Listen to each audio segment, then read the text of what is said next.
Hola, bienvenidos a todos a esta nueva serie dentro de mi canal en YouTube donde voy a presentaros a una serie de colegas, compositores, amigos, gente relacionada con el mundo de la música contemporánea y donde vamos a hacer entrevistas para que conozcáis diferentes aspectos y a diferentes personas, cómo tratan, cómo viven en el mundo de la música contemporánea.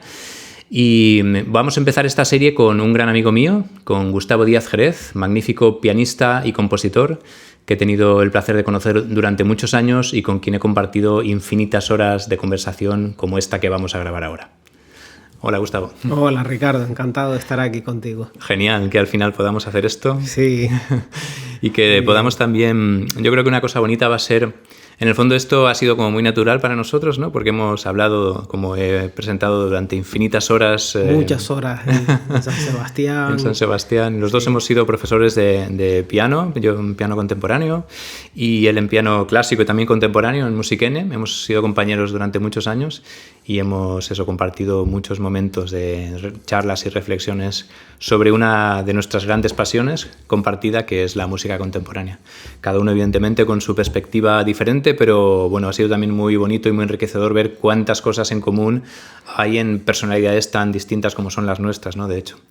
Y bueno, sobre eso y sobre todo sobre Gustavo y su faceta como compositor, que es lo que más me interesa mostraros aquí en esta entrevista, es sobre lo que va a versar esta conversación. Entonces, quería introducir un poco, aunque yo ya sé mucho de ti, pero que nos contaras un poco para la gente que no te conoce quién eres, cuál es tu historia, qué relación tienes con ambos mundos, el mundo de la composición y el mundo del piano, cómo te relacionas con ellos, cómo vives con ellos al mismo tiempo, qué es más importante quizá para ti también.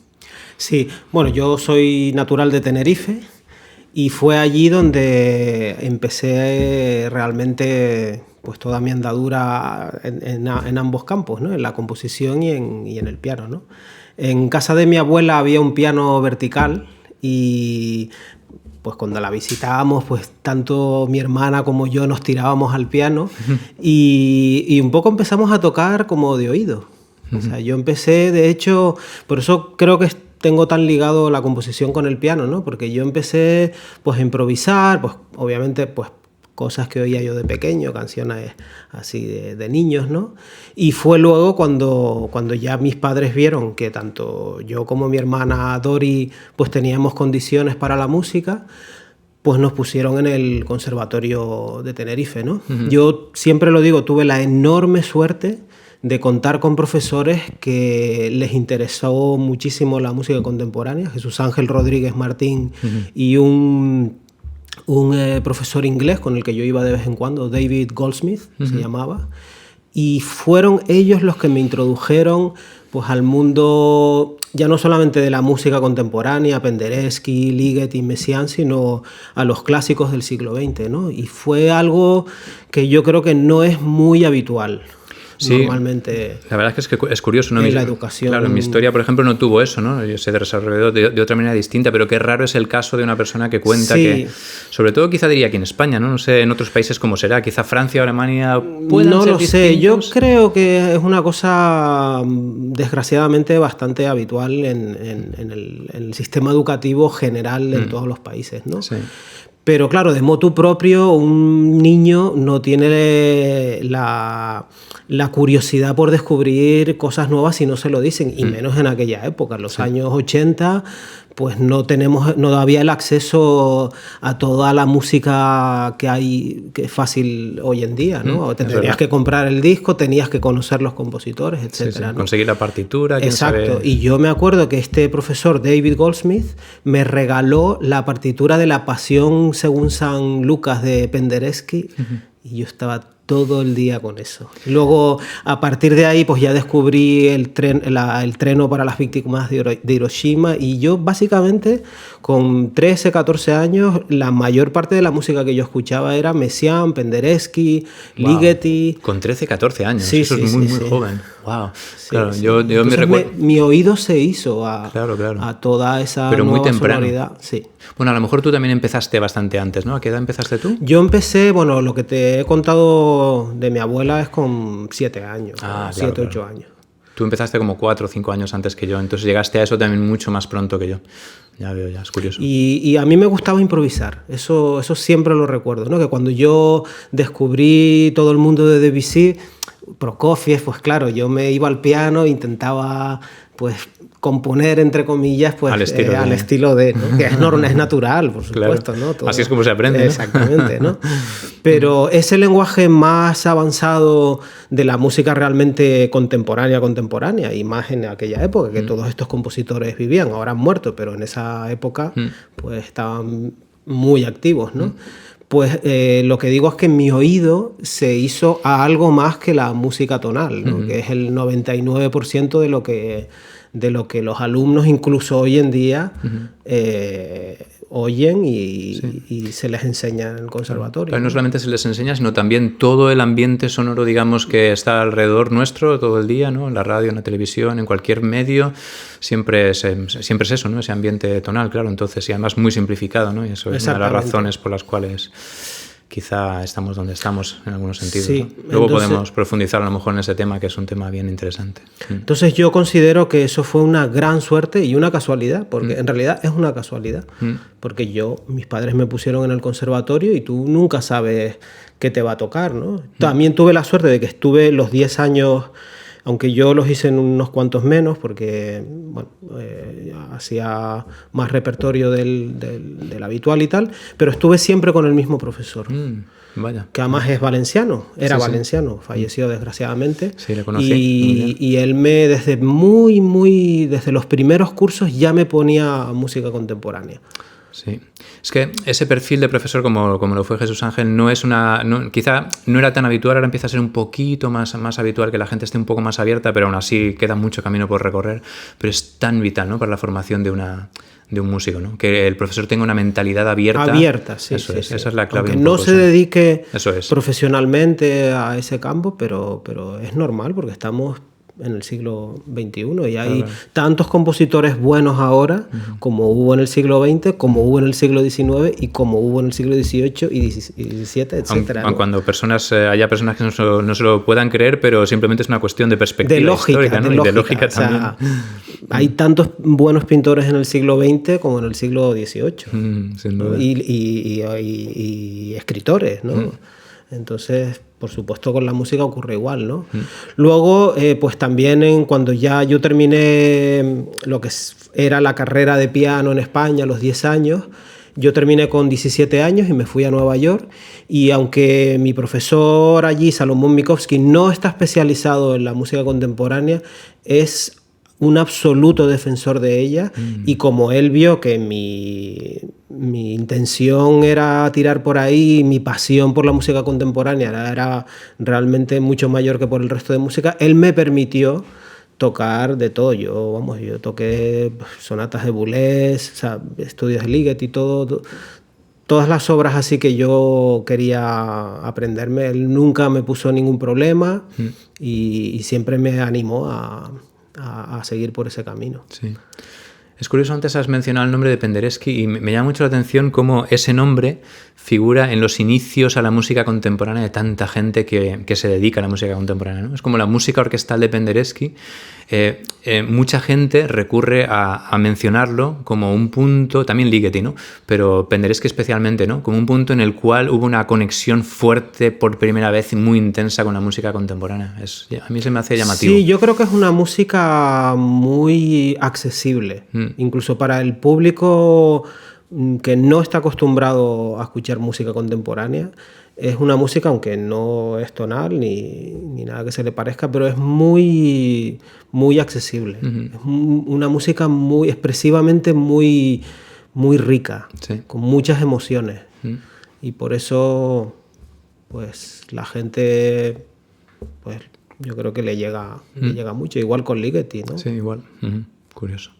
Quizá incluso diría yo que más que compositores muy anteriores como Schoenberg, que a pesar de ser compositores que son un par de generaciones anteriores, para la gente todavía hoy en día, casi 100 años después de la muerte, bueno, en el 50 y pico serían 100 años, ¿no? Pero que ya han pasado muchos años desde que Schoenberg murió, todavía hoy en día esa música es muy dura para la gente. Es cierto. Es muy curioso eso, sí. Lo bueno de la época en que vivimos es que hay tal diversidad de estéticas y de la libertad que tiene el compositor para expresarse. En el siglo XVIII, XIX también, aunque menos, ¿no? Pero sobre todo pues todos los compositores que conocemos o que la gente conoce más, pues al fin y al cabo eran un poco lacayos de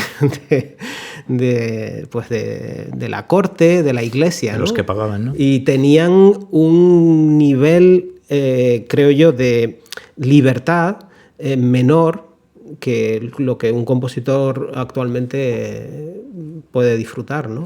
Eso no quiere decir que la música sea mejor o peor, pero simplemente que estaban más atados a lo que se les pedía, ¿no?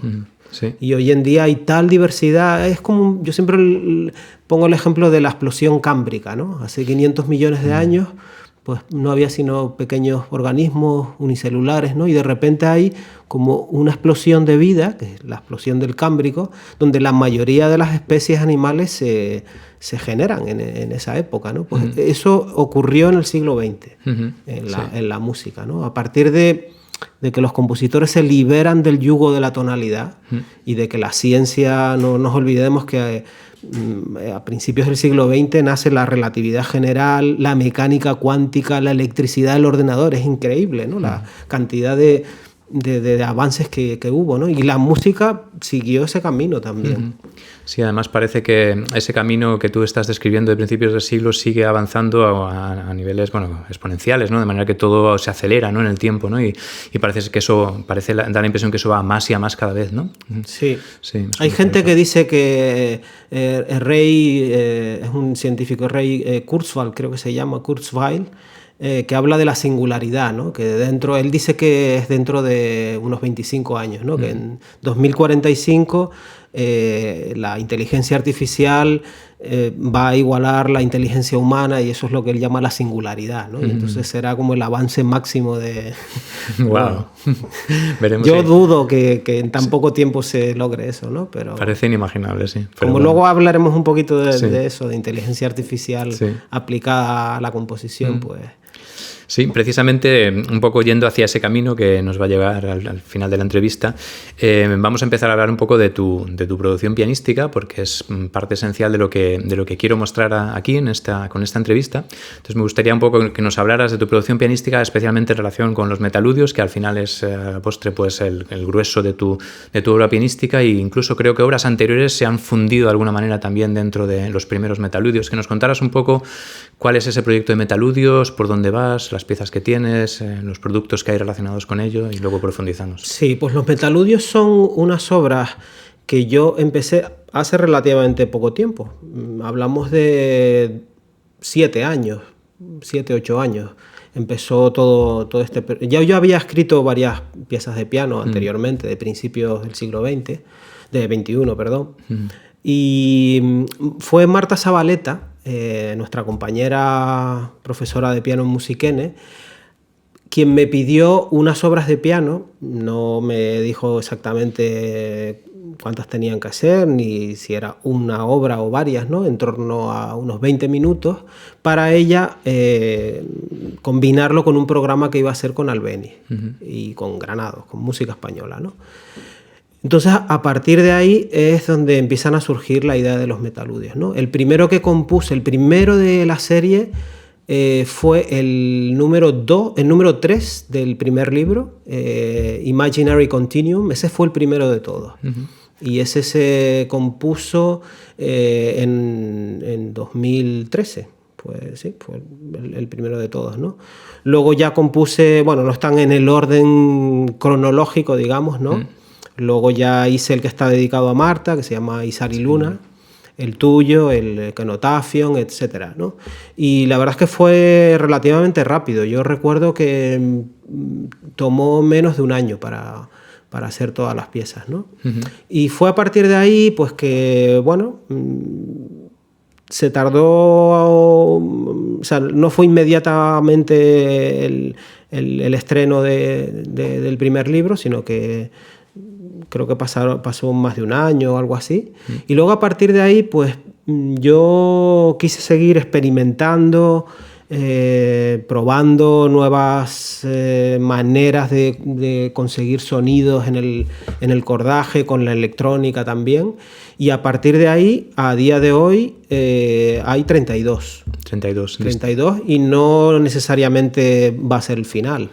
Yo grabé los 3 primeros volúmenes, que son 18, y tengo previsto ahora grabar los otros 2, el cuarto y el quinto, que son 14 metaludios. En total son unas 2 horas 20 minutos de música, una cosa así. ¿Y estás trabajando ya en el 6º volumen? Tengo ideas. No he puesto todavía notas porque mi manera de componer, bueno, yo no creo que sea tan inhabitual, pero yo primero necesito enfocar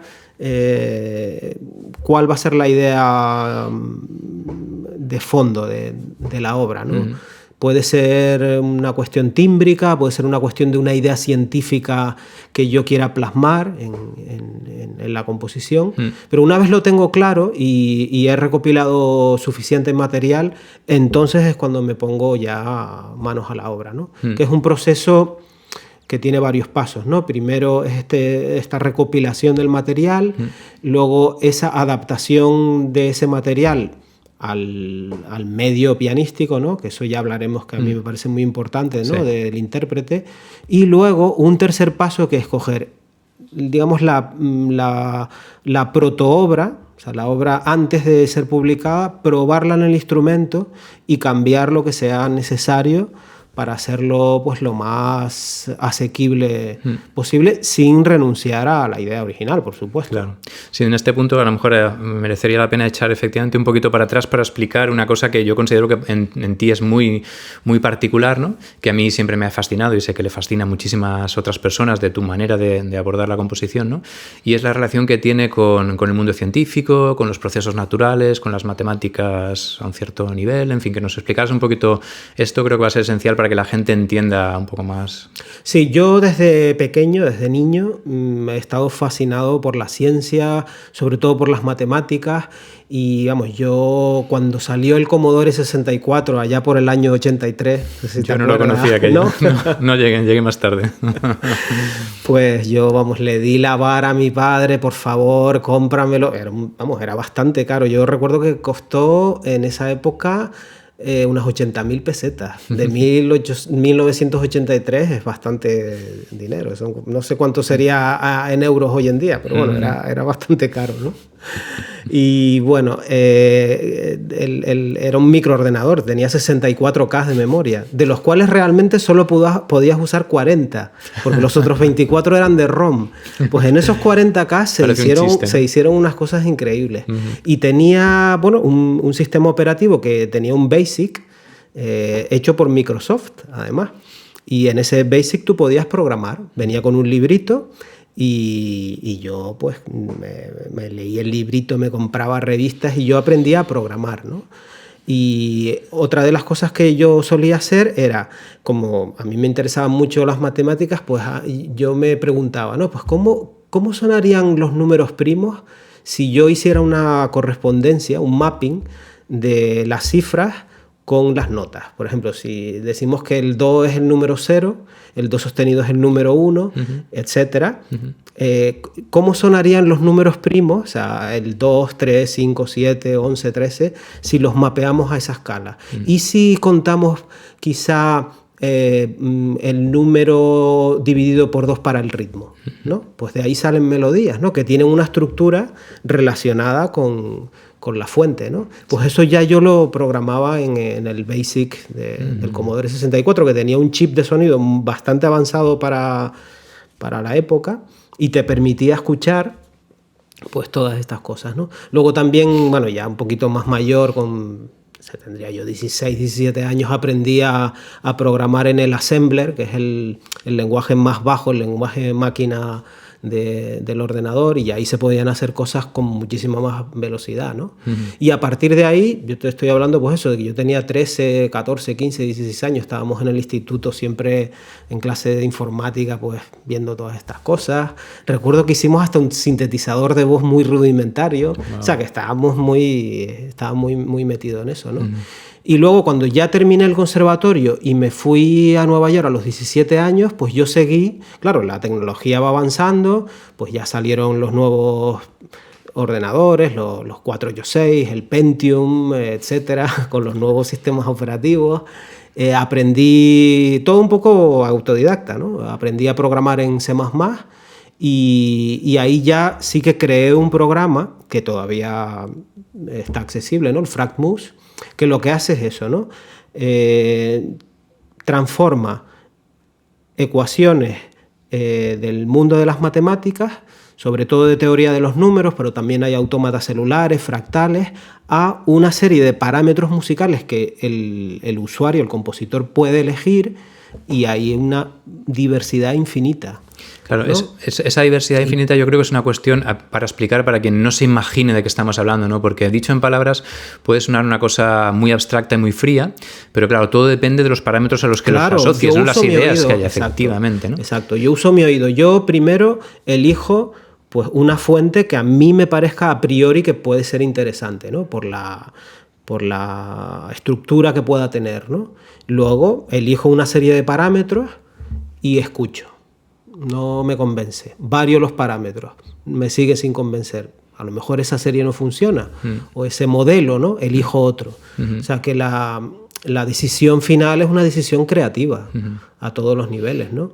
Y todo este trabajo que yo he hecho a lo largo de muchos años, pues lo he incorporado a no solamente a los metaludios, sino a todas mis obras de cámara, orquestales, ¿no? O sea, y no solamente desde un punto de vista abstracto, matemático, nada más, no. Porque muchas de las funciones que yo utilizo, las fuentes, digamos, son modelos que imitan, no tanto que imitan, sino que describen a la naturaleza. La geometría fractal es una rama de las matemáticas que se usa para modelar plantas, montañas, o sea que la propia naturaleza utiliza esas reglas matemáticas que ciertos científicos han descubierto, ¿no? Entonces a mí lo que me interesa es eso, ¿no? Un modelo, por ejemplo un L-System, un sistema L, que se utiliza para modelar plantas. Entonces ese sistema, en vez de generar una planta en un gráfico, yo utilizo esa misma estructura para generar una estructura musical, que a su vez digamos, describe una planta, ¿no? Cuando dices generar plantas, claro, alguien puede pensar que estamos hablando de que alguien genera planta, ¿no? Tú estás diciendo que la propia naturaleza genera las plantas siguiendo esos patrones numéricos, ¿no? O sea, eso es lo fascinante. Alguien ha descubierto qué patrón usan los vegetales, bueno, y los animales para generar complejidad. Y esto, bueno, es fantástico. Eso es apasionante, absolutamente. Igual que se puede aplicar a un modelo, imagínate, pues para crear una planta artificial, ¿no? in sílico, ¿no? En el ordenador, ¿no? Pues lo puedes utilizar para generar una estructura en el tiempo y en el espacio musical. Claro. A mí un aspecto que me resulta absolutamente fascinante de todo esto y de otras cuestiones que pudieran ser muy diferentes a lo que estamos hablando es cómo se genera en ti una relación con el proceso compositivo única en base a tus propios intereses personales, ¿no? Que en cada caso de cada compositor es distinto, ¿no? A otras personas les puede interesar, yo qué sé, mil cosas, la pintura o el deporte o quién sabe qué otra cosa, ¿no? Pero tu relación con la ciencia, tu fascinación por el mundo científico, ¿no? Desarrolla una conexión con el mundo compositivo que es única porque esa relación no se da en todos los compositores, ¿no? Simplemente pues se da en ti en este caso, ¿no? Concreto. Entonces desarrollas un proceso compositivo que es único en base a combinar diferentes inquietudes o intereses que tú tienes, ¿no? Me parece una idea fascinante. Sí. Yo creo que, bueno, en cada compositor obviamente pues confluyen muchas cosas que es lo que te crea tu propia voz, ¿no? En realidad el uso de modelos científicos en la música ya Xenakis utilizaba, pero de otra manera. Yo creo que quizá lo que es diferente en mi caso es que yo lo enfoco todo desde un punto de vista también del intérprete. Quizás Xenakis lo hacía de manera mucho más abstracta y absoluta, ¿no? Lo que saliera, por ejemplo, del autómata celular, que fue uno de los primeros que utilizó autómatas celulares. Hay una pieza que se llama Oros, que es de orquesta. Pues lo que surgió de ese algoritmo, eso es lo que se plasma, ¿no? Con las piezas de piano pasa un poco igual, ¿no? Algunas cosas son inejecutables. Ebriali tiene pasajes que no se pueden tocar, ¿no? ¿Por qué? Porque son esas estructuras ramificadas, ¿no? que él utilizó, pero que generan una textura pianística que no se puede tocar. Sí, lo curioso es cómo el compositor decide no intervenir sobre ese material, ¿no? Que él mismo sabe que es inejecutable, ¿no? A mí eso es lo que me llama la atención, por ejemplo, ¿no? El resultado final de partituras como Ebriali, por ejemplo, ¿no? Quizá porque él no era intérprete. O sea, que yo sepa, Xenakis no tocaba ningún instrumento a un nivel medio alto. Y quizá prefirió que el propio intérprete, porque yo sé que a la pianista que le dedicó Ebriali, que ahora mismo no recuerdo su nombre, cuando ella vio la partitura le dijo: Yanis, esto hay cosas que no se pueden tocar, haz lo que puedas, arréglalo como puedas, quita notas, arpegia los... O sea, que son un intérprete les sienta un poco mal. Nos sienta un poco mal, sí, porque nos hace trabajar más. Claro, y luego también no solamente eso, sino que yo soy muy consciente, y más hoy en día, que un intérprete tiene una vida más allá de estar 14 horas en el piano para aprender. Para resolver complejidades rítmicas, entonces, ¿no? Es normal que si tú escribes una obra virtuosística, pues tenga algún pasaje que te requiera trabajo y tal, ¿no? Pero lo que no es normal es que todo el rato sea difícil y que muchos de esos pasajes sean antipianísticos. Sí, eso es. ¿No? Entonces, pues yo cuando no escribo para piano, porque también tengo piezas para otros instrumentos, vamos, yo tengo afortunadamente amigos que tocan la guitarra, la trompeta, el cello, y yo no publico una obra sin antes haber pasado por un intérprete que me diga: mira, esto, si cambias esta nota o quitas esta nota, lo haces mucho más fácil y el resultado musical va a ser el mismo, ¿no? Y yo creo que esto es muy, muy importante si queremos que la música contemporánea pues tenga una mayor relevancia, ¿no? No puedo estar más de acuerdo con eso. Desde yo luego... creo que el principal problema es educación, en realidad. Pero también no podemos negar que muchos compositores han olvidado al intérprete. Que detrás hay una persona de carne y hueso que tiene su familia, que tiene su tiempo libre y que no puede ser todo extremadamente difícil. Sí, sí. Que es uno de los problemas más típicos con los que nos enfrentamos, pues sí, los intérpretes que nos dedicamos principalmente a la música contemporánea. Efectivamente, la gran dificultad del repertorio en un porcentaje de los casos demasiado elevado, ¿no? Eso es un poco la cosa. Bueno, por avanzar un poquito hacia adelante, la verdad es que sí, sería interesantísimo profundizar en todos y cada uno de los metaludios, pero son tantos que es absolutamente imposible. Entonces yo creo que podemos escoger algunos simplemente casi al azar incluso, o algunos pues que hay, por ejemplo, en este caso hayan tenido más relación conmigo, porque yo he tocado ya unos cuantos de ellos. Uno de ellos está grabado ya en Piano Today y otros van a venir en muy, muy poquito. Entonces podíamos hablar de algunos de ellos y que nos contaras cosas para que la gente viera un poco más ya sobre el terreno de lo concreto, pues cómo te mueves y cómo piensas tú en relación a algunos de ellos, ¿no? Entonces, claro, sí. Realmente en los 32 metaludios que tengo escritos hasta el momento hay una base común, ¿no? Que es esa búsqueda de estructuras matemáticas que imitan a la naturaleza. Eso es común a todos. Aunque los temas sean aparentemente muy diferentes, esa base común la tienen todos. O sea que, hablando de estos cuantos que tú has tocado, podemos sintetizar un poco la idea detrás de todo, ¿no? Se me ocurre, es un buen inicio, por ejemplo, hablar de non-linear recurrences, del tercer libro. Sí, por ejemplo, mira, este es el último metaludio, el número 6 en la publicación, aunque digo que se pueden tocar en cualquier orden en concierto, ¿no? Incluso desde libros diferentes, ¿no? Se pueden hacer. Eso ya yo lo he dejado escrito, ¿no? Para que la gente no piense que hay que tocarlos como si fueran cuadernos de 6 piezas consecutivas, ¿no? Pues Non-Linear Recurrences es uno que yo investigué mucho sobre las recurrencias no lineales, que ese es el título en español, ¿no? Y para que la gente lo entienda, es más fácil describir lo que es una recurrencia lineal. por ejemplo, la serie de Fibonacci, ¿no? Es una recurrencia lineal, ¿no? 1, 1, 2, 3, 5, 8, 13, 21, 34, etc. Patrón, ¿no? que se repite. Exacto. El nuevo término es la suma de los dos anteriores, ¿no? Y tiene una relación sencilla y una fórmula sencilla, ¿no? La fórmula para el nuevo término es f de n es igual a n-1 más n-2, ¿no? Empezando por 1 y 1, ¿no? O sea, f de 0 es 1 y f de 1 es 1. Luego va sumando 1 más 1, 2, 2 más 1, 3, 3 más 2, 5 y así, ¿no? Que es una secuencia que aparece en muchos fenómenos naturales, ¿no? Pues bien... Y eso sería lineal. Eso sería lineal. Y es una secuencia infinita. Las secuencias no lineales no tienen esa relación tan sencilla con los términos anteriores. Y muchas veces son relaciones recursivas. Es decir, que incluyen los términos de mucho más atrás. No voy a describir ahora ninguna fórmula porque no es el caso, ¿no? Pero las secuencias que yo utilicé es una secuencia muy famosa de Douglas Hofstadter, que escribió un libro maravilloso que se llama Gödel-Escher-Bach.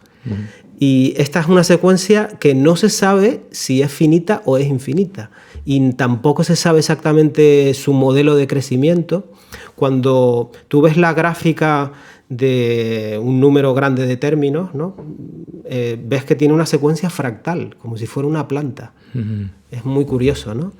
Y esta es una de las secuencias que he utilizado en este metaludio, ¿no? Tanto en la parte electrónica, que es un metaludio que tiene electrónica pregrabada, como en el propio piano. La electrónica hace todo lo difícil. Es decir, cuando nuestros oyentes puedan escucharlo, pues verán que la parte de piano no tiene la misma complejidad que lo que puede hacer una máquina, ¿no? Me consta que incluso esta pieza tuvo un proceso de evolución, ¿no? Desde una complejidad un poco mayor hasta... Exacto. Yo, como te he dicho antes, hice muchas pruebas. Yo primero creo mucho material, luego lo combino, creo una especie de proto-obra, y ya me pongo al piano a probar, ¿no? Y me di cuenta de que sincronizar la parte real, ¿no?, del piano en vivo con la electrónica era muy difícil por la propia dificultad del piano, ¿no? Incluso llegué a cambiar de octava, porque al principio el metaludio, la parte pianística tenía un registro muy grave. Al mezclarse con la electrónica no se entendía bien. Entonces eso, pues, simplemente es como una especie de multiplicador. Multiplicas por 8 y se va por 12, mejor dicho, ¿no? Se va cambiando de octava, ¿no? Y esta es una de las secuencias que utiliza, ¿no? Hay otra también que es una secuencia que no tiene nombre. Es una secuencia que creó un científico, creo que es ruso, se llama Andrei Zabolotsky, y es muy interesante porque crea patrones cuasi regulares. Pero sigue siendo no lineal. Es una secuencia no lineal, exactamente, ¿no? Y para esta segunda secuencia utilicé una escala que la he utilizado en varios metaludios en la electrónica, que se llama la escala Bohlen-Pierce, que nuestra escala cromática de 12 notas divide la octava en 12 partes iguales. Pues esto es una escala también temperada, pero que divide la doceava, o sea, la relación octava más quinta, en 13 partes. Y es esa mezcla de sonoridades, porque claro, no coinciden los intervalos con nuestra escala temperada, ¿no? Aunque también es una escala temperada, la escala Bohlen-Pierce. Pues esa mezcla de timbre entre la electrónica, que es un piano, un sampler, en esa escala, y el piano real, pues crea un caleidoscopio de colores muy grande. Sí, además es un resultado sonoro extremadamente atractivo, conseguido con unos medios moderadamente sencillos, lo cual me interesa especialmente, ¿no?, cuando he tocado esta pieza, porque a veces los compositores recurren a esto mismo, por ejemplo, con electrónica en vivo, es otra opción, ¿no? Se podría transformar el sonido en tiempo real y no es exactamente lo mismo, pero podría ser una idea parecida, ¿no? O también podría ser, hay ideas parecidas, por ejemplo, mezclando un teclado, un sintetizador con un teclado de piano, ¿no? De manera que puedes en el sintetizador poner, por ejemplo, esta misma escala Bohlen-Pierce o otra parecida, ¿no? Pero esta fórmula que tú utilizas a mí me interesa mucho por la sencillez en cuanto a la interpretación, ¿no? Y el resultado sonoro tan llamativo que tiene, ¿no? Podríamos comentar también a lo mejor pues, la decisión esa de colocar este tipo de altavoces dentro del piano, ¿no? Claro, yo no descarto en el futuro quizás hacer electrónica en vivo, o sea, procesada en tiempo real. Lo que pasa es que esto, claro, conlleva muchísimo más trabajo por parte del intérprete e incluso que necesites un operador para controlarlo todo, ¿no? Entonces yo lo que hago es que yo creo los ficheros, se pueden descargar desde la página web de Metaludios. La partitura hay que comprarla, pero los ficheros electrónicos se pueden descargar.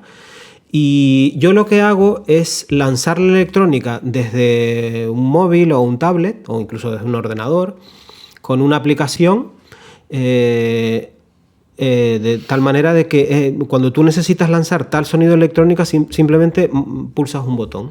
A unos altavoces Bluetooth, se conecta por Bluetooth, que yo suelo poner dentro del piano en este caso, porque me interesa que la sonoridad dé la impresión que sale del mismo piano, que es el mismo piano. Sí, es una idea realmente muy bonita, que resulta perfecta, ¿no? Resulta fascinante por eso, porque precisamente al no verse los altavoces y el sonido tener la misma fuente emisora, ¿no? El mismo instrumento, parece que esté saliendo tanto una escala como la otra, ¿no? Entonces la combinación de ambas desde la misma fuente realmente es fascinante, sí, ¿no? Y es una solución muy económica, porque hay altavoces de gran potencia que no son nada caros. Estamos hablando de pocos cientos de euros, no estamos hablando de una gran cantidad, ¿no? Sí. Y con dos altavoces iguales, puestos, digamos, a una distancia, a lo mejor al principio de los pines y otro al final, pues se crea ese efecto estéreo. Y la impresión es esa, de que es el mismo piano el que está generando la electrónica. Claro, además y luego es fácil de ajustar, porque el volumen lo puedes ajustar desde el propio móvil. Dispositivo, claro.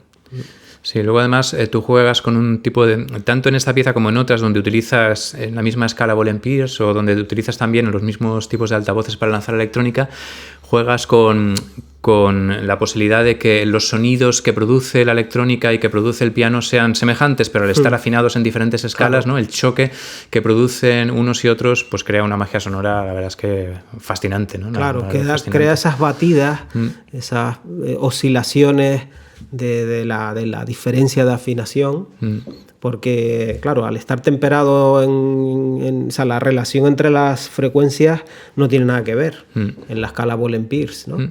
Entonces, claro, se crea un caleidoscopio. Todos los armónicos que genera una nota en Ball&Pierce con la misma nota en el piano, pues eso crea un árbol de armónicos, ¿no? Y es lo que da esa sonoridad particular, ¿no?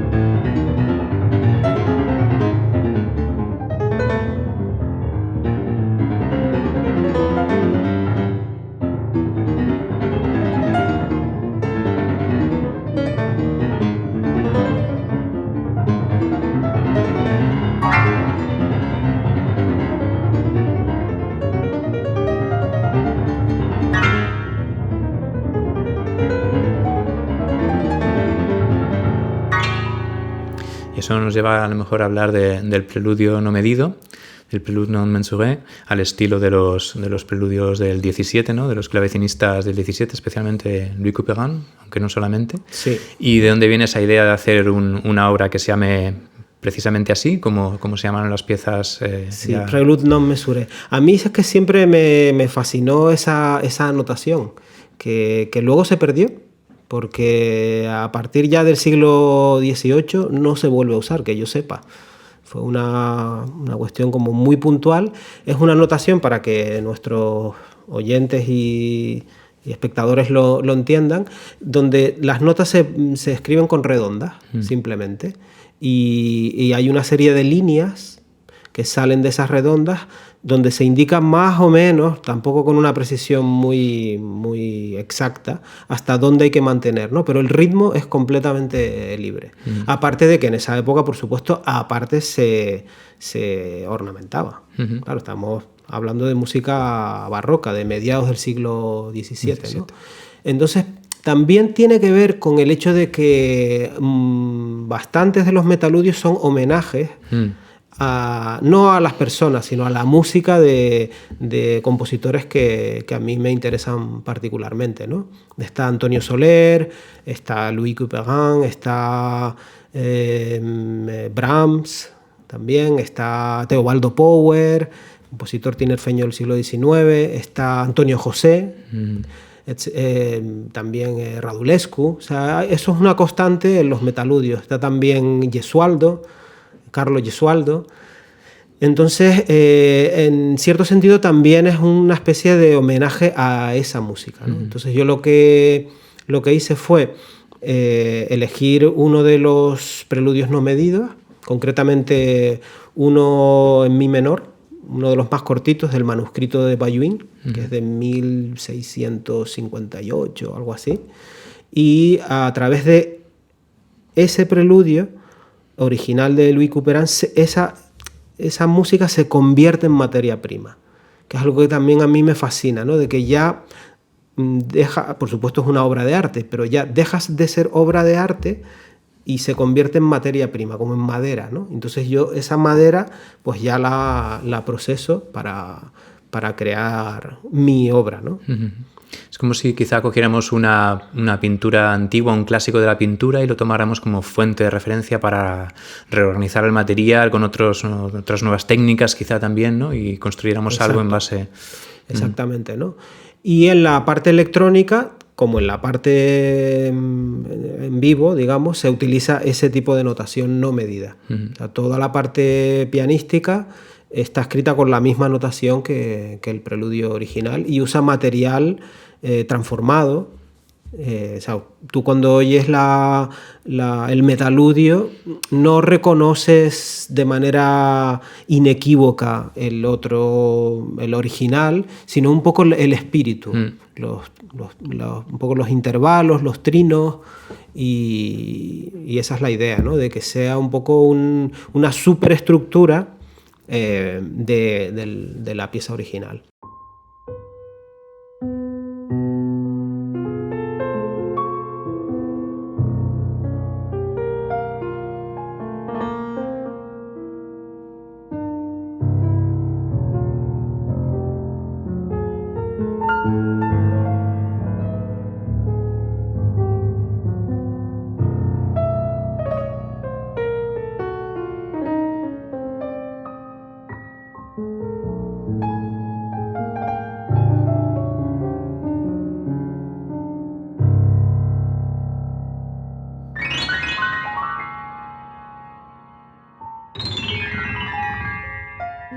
A mí, yo que esta pieza la he tocado bastante y además me complace muchísimo tocarla, ¿no? Porque tiene una relación entre la idea musical del creador con el material escrito que cada vez más en mí se genera como algo esencial, ¿no? Es decir, cuando la idea del creador pasada al papel tiene una conexión absoluta y es coherente.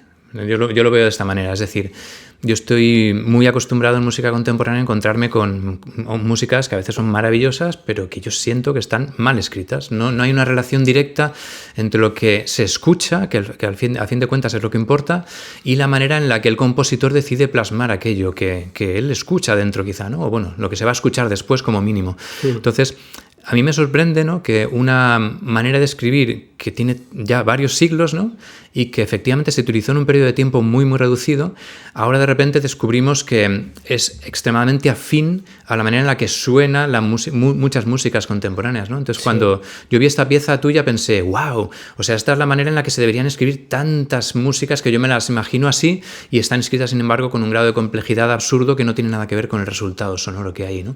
Claro. Entonces, o que se pueden escribir con el mismo resultado de manera más simple. Siempre hay que buscar la manera más simple posible. Exacto. sin renunciar a la fuente original y sin que el resultado sea diferente, ¿no? Pero hay maneras de escribir cosas, yo le llamo cuantizar. O sea, que es una palabra, quizás es un anglicismo, pero es aproximar, es como una aproximación que al final es casi indistinguible que si escribes... Tú imagínate, por poner un ejemplo tonto, ¿no? Si tú intentaras escribir un nocturno de Chopin con el rubato que hay que tocar, los ritmos que saldrían serían muy complicados, ¿no? Pues algo en ese sentido, ¿no? O sea, escribir de una manera lo más simple posible y quizá con modificadores agógicos y de expresión que luego permitan que el resultado sea por lo menos muy parecido. Yo siempre creo que es preferible sacrificar un poquito de esa complejidad, siempre y cuando se mantenga la idea original, y ir en beneficio del intérprete, que no escribir pues lo que te salga del análisis que tú hayas hecho y que el resultado al final sea demasiado difícil. Esto es un debate maravilloso que a mí me gustaría tener en profundidad solamente sobre esta temática, porque es una de las cosas que más me fascina, ¿no? Quizá porque yo solamente soy intérprete, ¿no? Entonces mi relación con el material de los compositores es a través del papel escrito, ¿no? Entonces es un debate que se me antoja maravilloso y que a lo mejor algún día hablaremos solamente sobre ello, ¿no? Pero yo pienso en cosas en relación con lo que tú acabas de decir, por ejemplo, en cómo ha evolucionado, por ejemplo, la manera en la que nos relacionamos con el rubato en la historia de la música contemporánea, ¿no? Porque si pensamos en el rubato en términos de música romántica, parece que los pianistas, pues bueno, adaptándonos a las circunstancias del momento histórico que nos toca vivir, tenemos claras las ideas, ¿no? Pero luego de repente te encuentras en música contemporánea con escrituras que dices, wow, qué extremadamente complejo, ¿no? Y a veces trabajas con los compositores y te dicen, no, esto un poco más libre, ¿no? Entonces te das cuenta que realmente lo que desde un principio quería escribir era algo libre. Sin embargo, los procedimientos utilizados, plasmados en el papel, son extremadamente complejos. Entonces, de repente, tú como intérprete descubres algo que ya conocías de antes. Está escribiendo rubato.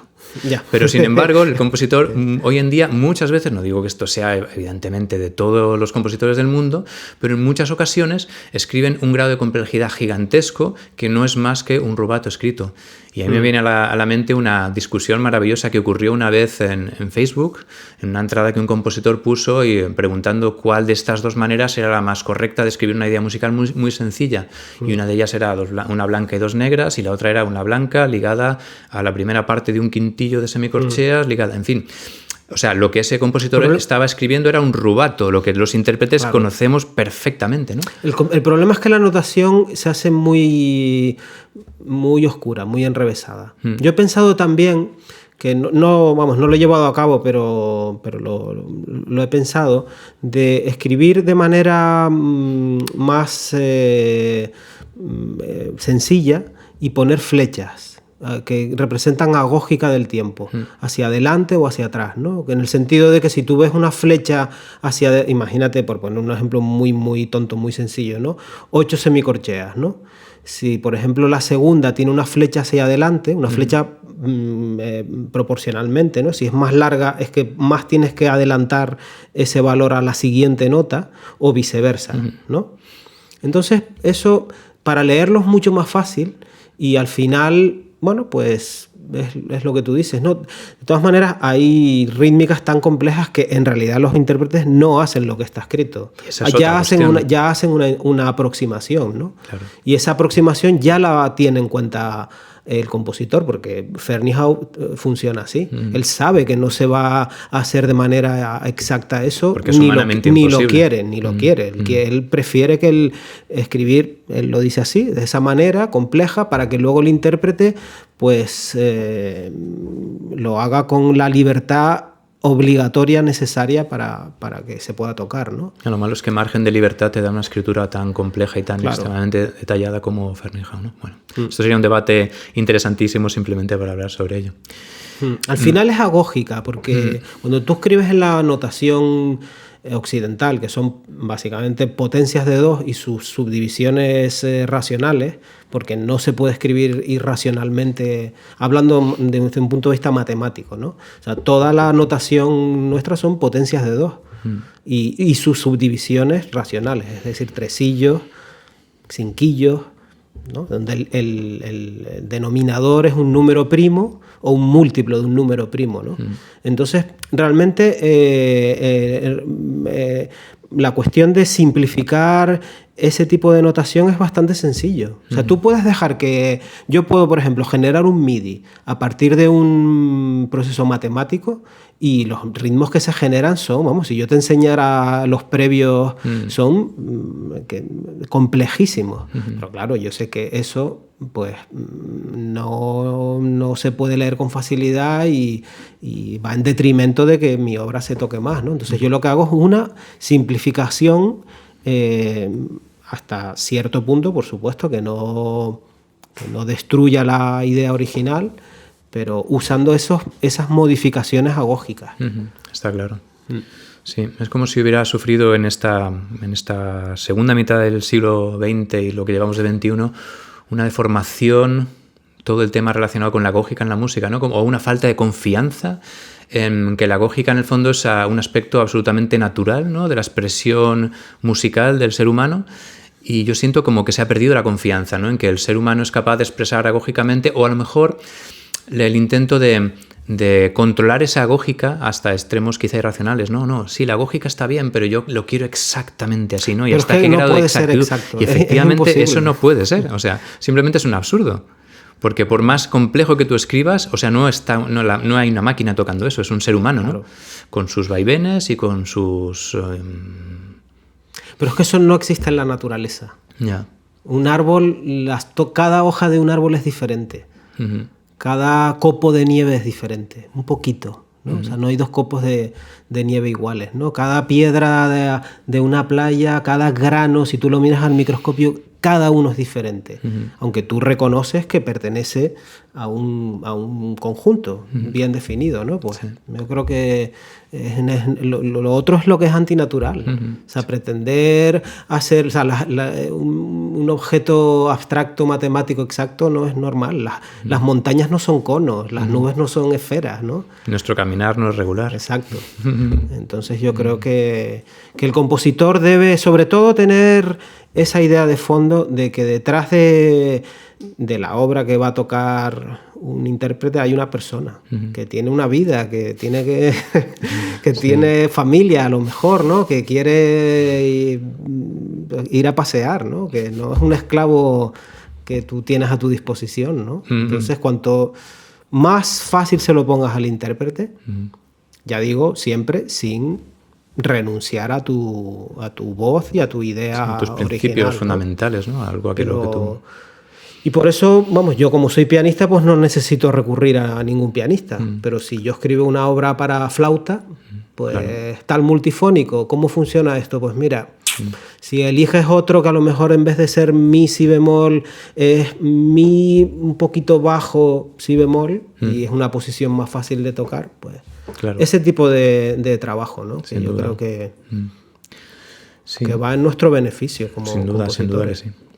Podríamos hablar un poquitín ahora de una de mis piezas favoritas de tus Metaludios, que es ese estudio para los unísonos, una pieza, la única que hasta ahora tengo grabada, aunque están ya en proceso varias de las otras. Una piececita muy cortita, muy llamativa, ¿no? Entre otras cosas por la idea tan original que quiero que nos cuentes un poco de dónde viene, aunque yo ya me imagino de dónde viene. Pero un estudio para los unísonos, ¿no? Sí. Algo que quizá no existe, ¿no? En la historia de la música. Que yo sepa, no. Es un guiño, obviamente, a Debussy. El Étude pour les unisons, ¿no? Debussy pues tiene sus estudios, pues muchos de ellos son para intervalos, para las octavas, para las cuartas, para las sextas, etcétera, ¿no? Entonces, claro, un estudio para los unísonos en el piano es como una cosa ridícula. Que de primeras dices, qué absurdo es esto, ¿no? Claro, porque en el violín sí hay estudios para los unísonos. El unísono en el violín es una distancia bastante grande, muy incómodo, ¿no? Y hay estudios escritos para trabajar eso, ¿no? Pero claro, en el piano... Pues la única manera de hacer esto es con el cordaje, con la tímbrica, ¿no? Claro. Entonces es una pieza, un metaludio que combina tanto teclado como cordaje, pero en muchas diferentes tímbricas. Es decir, con pizzicato con la uña, con la yema del dedo. En el centro de la tecla suena diferente que si tocas más cerca de los centro pines. De la cuerda. Con armónicos. Es uno de los primeros metaludios que usa armónicos dobles, que es, para que lo entienda la gente, en los bordones, que son las cuerdas más largas del piano, tú puedes conseguir, por ejemplo, los décimos parciales, que en el caso, vamos a poner por caso de un do 1, que es el do último del piano, el décimo parcial es el mi 4, ¿verdad? El mi 4, que es el mi del centro. Eso es un nodo que está cerquita por detrás de los apagadores, ¿no? Entonces, en el si bemol, esa misma nota es el undécimo parcial. Lo que pasa es que no es la misma nota, es un poquito más baja. Claro. Y cae a una distancia más o menos de unos 3 centímetros o algo así, ¿no? Entre uno y otro, sí. Sí. Entonces, cuando tú tocas esos dos armónicos juntos, pues suena una especie de unísono tímbrico, que es un sonido muy especial, que crea una batida que se siente. Es que no solamente es que se escucha, es que se siente, ¿no? Por eso, porque precisamente la afinación no es exacta. Claro. ¿no? O sea, ya el propio armónico natural de las cuerdas ya no está temperado, ¿no? El décimo armónico, que es igual que el quinto armónico, pero una octava más alta, ya suena más bajo que la nota que tú tocas en el piano, ¿no? Pero el otro suena todavía más bajo, ¿no? Sí. Teoría suena uno 14 cents por debajo de la afinación normal y el otro suena 49 cents, que es casi un cuarto de tono. En la realidad no es así, porque las cuerdas del piano, al ser rígidas, pues hacen que los armónicos, los parciales, se vayan subiendo conforme van hacia arriba, ¿no? Pero yo combino todo eso. Las notas, o sea, el estudio, pues para que se oiga claramente, usa mucho achacatura, que es tocar una nota muy rápidamente después de otra, con lo cual se toca primero la nota en el piano y luego en la cuerda, ya sea pizzicato, con armónico, con lo que sea, ¿no? Para que sea más perceptible, ¿no? Sí, que este es además un aspecto que define también una buena parte de tus investigaciones sonoras en el instrumento, ¿no? Porque muchas veces cuando tu música se escucha, a veces percibes cosas que no sabes definir muy bien por qué, ¿no? Porque tratas de buscar...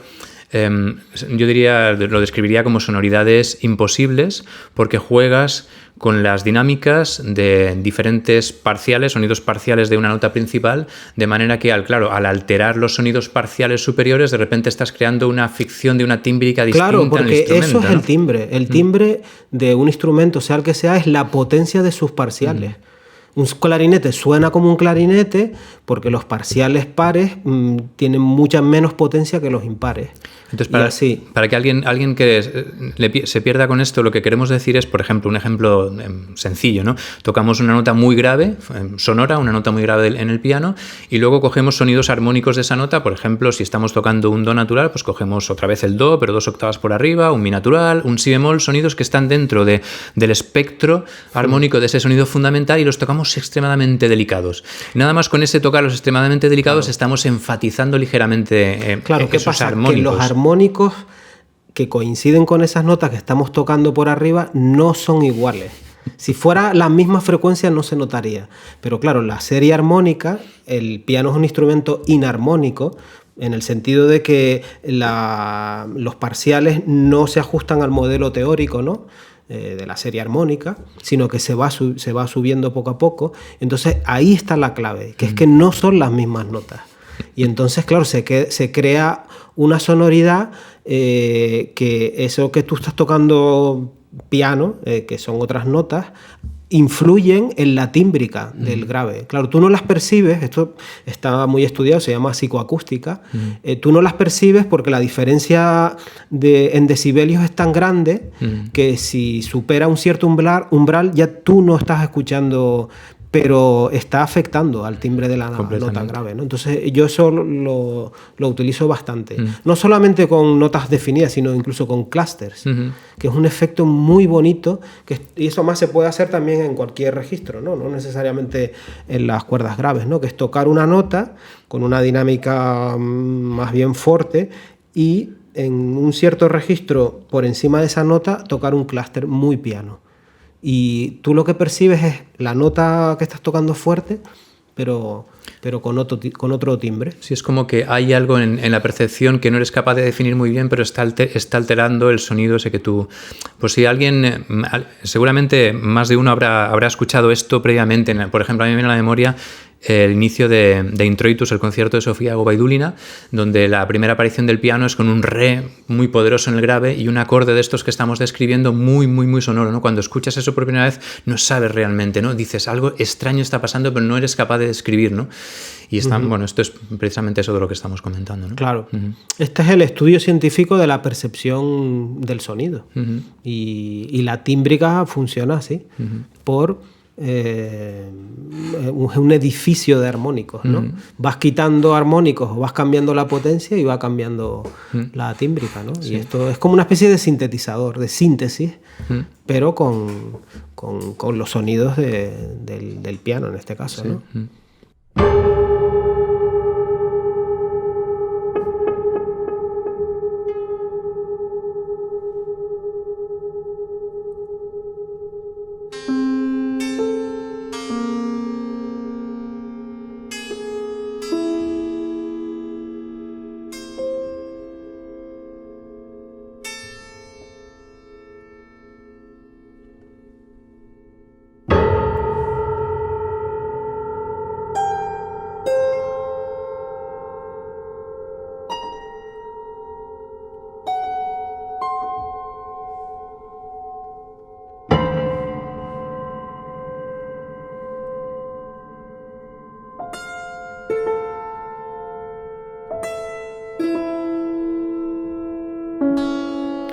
Vale, me gustaría ahora que habláramos un poco sobre una de tus piezas para piano que tiene la relación más directa realmente conmigo, ¿no? Porque forma parte de una obra orquestal importante que tuviste la gentileza de dedicarme y a la cual estoy muy agradecido. Ahora hablaremos del ciclo sinfónico, de esta pieza en concreto y de este fragmento de la pieza que es la cadencia del concierto para piano y que luego lo llamaste Stribok y que pasó a formar parte del cuaderno cuarto de Metaludios. Es parte de Guanapai, que es una obra orquestal, bueno, es un concierto para piano, y es parte de un ciclo de 7 obras orquestales dedicadas a las Islas Canarias. Más que dedicadas, inspiradas en la naturaleza de las Islas Canarias, ¿no? Quiero poner un pequeño inciso, y es que este ciclo se grabó hace un año, justamente. Hace menos de un año. Menos de un año. Sí. Ahora contará Gustavo, pero tuvimos la oportunidad de grabarlo. Yo participé grabando el concierto de piano y orquesta y se grabaron el resto de las 6 diferentes piezas orquestales de Gustavo en una maravillosa versión que ha salido en disco recientemente y que quizá puedes comentarnos un poco. Con la grabación la hicimos con la Scottish National Orchestra en Glasgow y el disco es un doble CD con Eduardo Portal dirigiendo y salió con el sello Signum Classics, un sello inglés. También hay un concierto de clarinete que toca Cristo Barrios, sí. Y son, como he dicho antes, 7 obras inspiradas en cada una de las Islas Canarias, ¿no? Más bien en su naturaleza, ¿no? En los fenómenos naturales que definen un poco cada isla, ¿no? En tu caso, en tu concierto es Lanzarote, es una isla muy volcánica, de hecho es la isla más antigua de todas, ¿no? Porque la bolsa magmática se va desplazando de este a oeste, ahora mismo está pues un poco más allá del Hierro, por eso esa erupción submarina que ocurrió hace unos años, pues ahí es donde está la bolsa, y estas islas pues tienen 20 millones de años, mientras que el Hierro tiene 1 millón, ¿no? Algo así, ¿no? Entonces es una isla muy erosionada, pero con un paisaje muy, muy especial, muy volcánico. De hecho, yo creo que el 75% de la isla es el Parque Nacional de Timanfaya. Y Guanapai, que es el título del concierto, es el nombre de un antiguo volcán extinguido que hay en la isla, ¿no? Que nadie sabe realmente qué significa la palabra. Así como hay otras palabras guanches que la gente sabe exactamente el significado, esta no se sabe. Se sabe que llamaban a este volcán así, ¿no? Y es una obra, pues eso, que un poco describe pues toda esa naturaleza de lava, muy explosiva, aunque también hay partes que van un poco más con toda esa naturaleza de las cuevas, de los jameos del agua, que no sé si has estado alguna vez. Lo he visto muchas veces en fotos, algo pero muy nunca. increíble, ¿no? Hay la cueva de los verdes, que pues, se puede, vamos, es un sitio maravilloso. Hay de hecho un auditorio dentro donde se pueden dar conciertos. Y un poco esa idea, ¿no? Por supuesto, vista de forma poética, obviamente metafórica, ¿no? Claro. De hecho, el inicio del concierto yo lo veo como una explosión volcánica, ¿no? Sí. Es espectacular. Os recomiendo mucho que lo busquéis. Tenéis una grabación por YouTube. Yo creo que está en YouTube, todo está en las plataformas digitales, en Spotify, YouTube, Music, en Amazon. Vamos, se encuentra bien fácilmente. Se encuentra muy fácilmente. Sí, hay un aspecto del concierto de piano que a mí me gustaría que comentáramos un poco, porque es algo que no es muy habitual, ¿no? Y es utilizar lo que hemos traducido como técnicas extendidas, ¿no? O técnicas, digamos, ampliadas del instrumento, ¿no? De técnicas distintas de las tradicionales dentro de un concierto de formato, pues digamos, clásico de piano y orquesta, ¿no? Sí, la obra tiene la duración de un concierto más o menos estándar, unos 27 minutos, en un solo movimiento, aunque hay partes muy contrastadas, diferenciadas de carácter, ¿no? y de tempo. Y yo creo que es de los pocos conciertos que utilizan las técnicas extendidas de manera realmente habitual, ¿no? O sea, no es simplemente un efectito de un mute ocasionalmente, ¿no? Yo por lo menos cuando lo estaba componiendo me documenté bastante y no hay casi conciertos eso, ¿no? En ese formato, ¿no? De piano con una orquesta sinfónica grande, con vientos a tres y todo el metal. Sí, porque habíamos comentado el caso del concierto de Lei Liang, pero creo recordar... Pero es una orquesta de instrumentos chinos. De instrumentos chinos, sí, claro, efectivamente. Sí. Sí. Y sí, yo desde el principio quería integrar pues todas estas técnicas extendidas que, vamos, no es que las haya inventado yo, pero son técnicas que se usan habitualmente, vamos a decir así, pues el blue tack, armónicos, la electrónica también, igual que hemos visto en otros metaludios con ese lanzamiento desde el interior del piano para que parezca que es parte del propio instrumento. Y luego la cadencia, que usa material del resto del concierto, que esa idea me la diste tú, por cierto, cuando todavía estaba yo escribiendo la obra, pues me pareció buenísima idea, ¿no? Sí. Que no es la primera vez que se hace, creo que el concierto de Cristóbal Hafter ya hace eso. Creo que la cadencia de su concierto de piano es una pieza suelta también. Eso no lo recuerdo, pero yo creo que tomé la idea del concierto de Jesús Torres, que sí saca su cadencia de ahí, ¿no? Y claro, es una obra en sí misma maravillosa, igual que lo es tu cadencia, ¿no? Que es una idea tan formidable como que muchos conciertos, sobre todo últimos, deberían ser una posibilidad, ¿no? Yo a veces pienso en Lutosławski, ¿no? Que es un compositor que no escribió para piano en sus últimas épocas, ¿no? Pero su concierto de piano es absolutamente maravilloso, ¿no? Y poder extraer algún pequeño fragmento de esa maravillosa música habría sido genial, ¿no? Pues sí, en Strivox se da la circunstancia de que tienes que tocar con guantes cortados para que puedas usar los dedos, porque una de las técnicas extendidas, aunque realmente es en el teclado, pero vamos, yo lo considero una técnica extendida porque no es la manera habitual de tocar el instrumento, ¿no? Es los clusters en glissando, ¿no?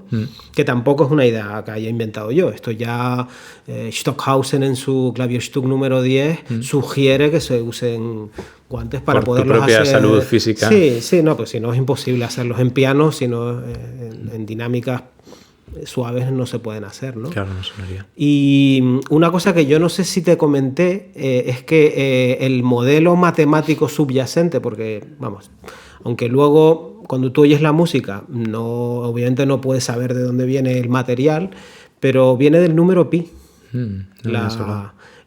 Parte del material, no todo, porque yo uso muchas técnicas diferentes, ¿no? Pero uno de los generadores de complejidad en el concierto es el número pi y sus transformaciones, ¿no? El número pi tiene la particularidad de que si tú ves la secuencia de números de su expansión decimal, es básicamente aleatoria. De hecho, casi todos los matemáticos creen que es un número normal, que es una definición de que la frecuencia de cada número es igual. O sea, la frecuencia de unos, la frecuencia de 2, de 3 es así, es igual que... Entonces es básicamente como si fuera un número aleatorio, ¿no? Entonces, para que el resultado no sea aleatorio, yo utilizo una técnica que yo la llamo fractalización, que es básicamente coger esa información numérica y superponerla en capa sobre capa, como si fuera una planta, ¿no? Como si fuera un árbol. Y luego extraer toda esa información, que es como una especie de suma, y lo que se genera de ahí procede de esa fuente inicial, que en este caso es el número pi, pero ya tiene una estructura. No es como si tuvieras un árbol con una sola dimensión y vieras, por ejemplo, dónde se van las ramas, pues sería aleatorio, ¿no? Pero cuando ya lo ves en 2 dimensiones o 3 dimensiones, ya ves que tiene una estructura fractal, ramificada, ¿no? Pues es un poco esa idea, ¿no? Y eso lo uso en muchos metaludios, en la mayoría, de hecho. Porque a mí me gusta mucho esa relación con la naturaleza, con la manera de cómo la naturaleza crea complejidad, que es así, a partir de repetición de pequeños elementos a diferentes escalas y eso crea esa complejidad, ¿no? Sí.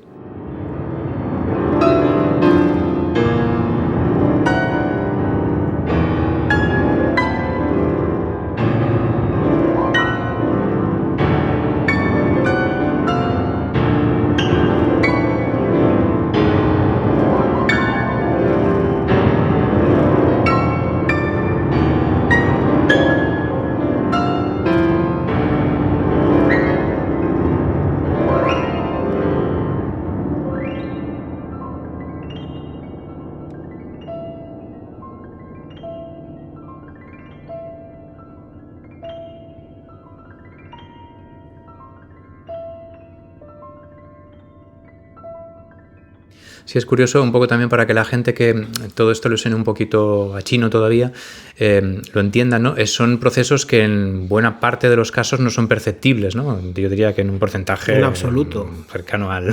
no sé. O sea, son simplemente procesos a priori, ¿no? Que un compositor decide utilizar simplemente para crear sus propias estructuras, ¿no?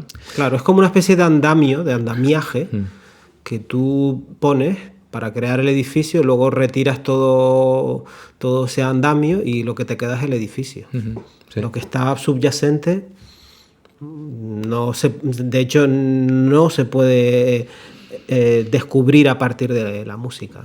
O sea, alguien que analice el concierto no va a poder descubrir que eso viene de ese proceso, a no ser que yo se lo diga. Claro, o que lo conozca lea. Ya los procedimientos que tú has utilizado.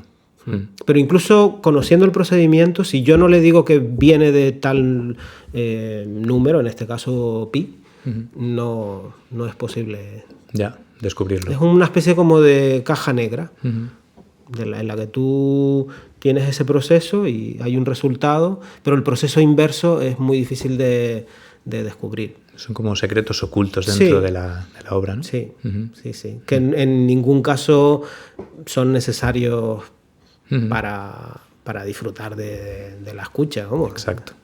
Claro, porque cuando, por ejemplo, se escucha hablar de esto, puede haber personas que se sientan un poco intimidadas por la, digamos, complejidad del pensamiento que hay detrás de ello, ¿no? Y les venga la posibilidad de que, bueno, estamos hablando de música pues que es muy compleja, quién sabe qué nivel de percepción, y no es el caso, ¿no?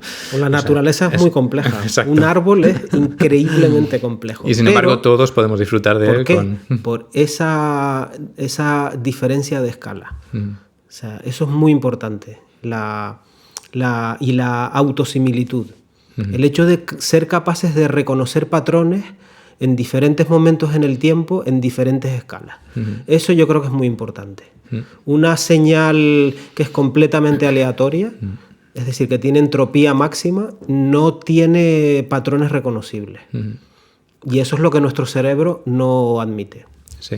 Nuestro cerebro ha evolucionado para reconocer patrones, básicamente, tanto en el ámbito visual, que es la gran parte de nuestro córtex está dedicado a la vista, como de nuestro córtex auditivo. Reconocer patrones, para eso ha evolucionado nuestro cerebro. Entonces es importante que hasta cierto punto eso esté presente en el arte. Claro, claro. Porque existe en la naturaleza. Tú ves, por ejemplo, el brécol romanesco, que es esa verdura fractal. Y claro, ¿por qué no? Y la belleza, hasta cierto punto, de manera quizá más básica, está relacionada con las simetrías y con la repetición de patrones a diferentes escalas. Me alegra además mucho que comentes el tema de los patrones, ¿no? Porque lo podíamos extrapolar a muchas cosas distintas, ¿no? Y desde mi punto de vista, como solamente intérprete, ¿no? Para mí, bueno, son las cosas que más defiendo en cuanto a cómo se plasman sobre el papel las ideas, ¿no? Y cómo te encuentras tantas veces en la escritura de la música contemporánea, música carente de patrones, ¿no? Que es además muy particular en muchos casos porque al oído, el oído cree reconocer patrones, ¿no? Y cuando de repente vas a la escritura te encuentras a veces que esos patrones son inexistentes, lo cual se me antoja la peor de las pesadillas. El cerebro va a buscar patrones aunque no haya. Exactamente, ¿no? Porque los necesita, lo necesita para dar una comprensión a lo que está viendo o escuchando o lo que sea. Y esto es uno de los aspectos que yo más voy a tratar de defender y cambiar en el mundo de la escritura contemporánea. Cuando a la escucha percibe esos patrones que tú estás describiendo de manera evidente, aun cuando no sean patrones perfectos, pero el oído cree percibirlos como patrones repetitivos o con unas variaciones muy sencillas, sin embargo, plasmados sobre el papel muchas veces son de una complejidad tan grande que realmente no hay patrón ninguno. Te das cuenta que sobre la escritura no había ese patrón, ¿no? Entonces el intérprete está enfrentándose a un grado de complejidad extremo que no se traslada a la escucha, que sin embargo es extremadamente sencilla, ¿no? Pienso, por ejemplo, en algunas músicas minimales, ¿no? Que pueden llegar a ser muy sencillas a la escucha y que para el intérprete pueden ser de una extremada complejidad, ¿no? Sí. Pero se queda la complejidad en el trabajo que el intérprete tiene que hacer, ¿no? Y me parece algo tan injusto. Totalmente. Esto de hecho, me alegro que lo comentes porque hay uno de los metaludios que se llama An Error Occurred. Ha ocurrido un error. Y esto está, bueno, es una especie, el título es un poco una broma, ¿no? Porque cuando a veces visitamos una página web y nos sale este error es porque ha habido un error de transmisión, ¿no? Entonces, la base matemática del metaludio es una secuencia numérica basada en una cosa que se llama código Gray, ¿no? Que fue un científico americano que desarrolló un algoritmo para corrección de datos en las telecomunicaciones, ¿no? Entonces, bueno, pues yo hice pruebas, como siempre, y cuando me puse a tocar eso, la mano izquierda tenía una figuración que cambiaba todo el rato y la mano derecha igual. Bueno, yo lo intenté estudiar, nada, aquello era extremadamente difícil, porque además es uno de los metaludios que va muy, muy rápido, ¿no? Y yo no quería sacrificar la velocidad, claro. Si bajamos el tempo a la mitad, entonces sí se puede tocar, pero no, ya ahí rompes completamente con la idea, ¿no? Entonces, ¿qué hice yo? Decidí que era mejor sacrificar una de las manos, en este caso la mano izquierda, que está por debajo, y que hiciera el mismo patrón, las mismas notas todo el rato, con el mismo ritmo, y que la mano derecha se mantuviera. Bueno, el resultado, tú oyes en el MIDI, el resultado final y el resultado original, y hay muy poca diferencia, expresiva. O sea, la diferencia es que el intérprete puede aprenderse el metaludio pues en una fracción del tiempo que si tuviera que tocar lo que sale originalmente de la función primaria, ¿no? Sí. Y eso yo creo que es una cuestión práctica. Sin duda. O sea, ¿por qué castigar? ¿Por qué castigarme a mí mismo, no? Porque en muchos casos yo toco mis propias obras y las he grabado, ¿no? Y ahí nos iríamos a un tema que no vamos aquí a abordar porque no da tiempo a hablar de todo, que sería en esa relación intérprete-compositor y cómo ha ido extendiéndose de alguna manera, ¿no?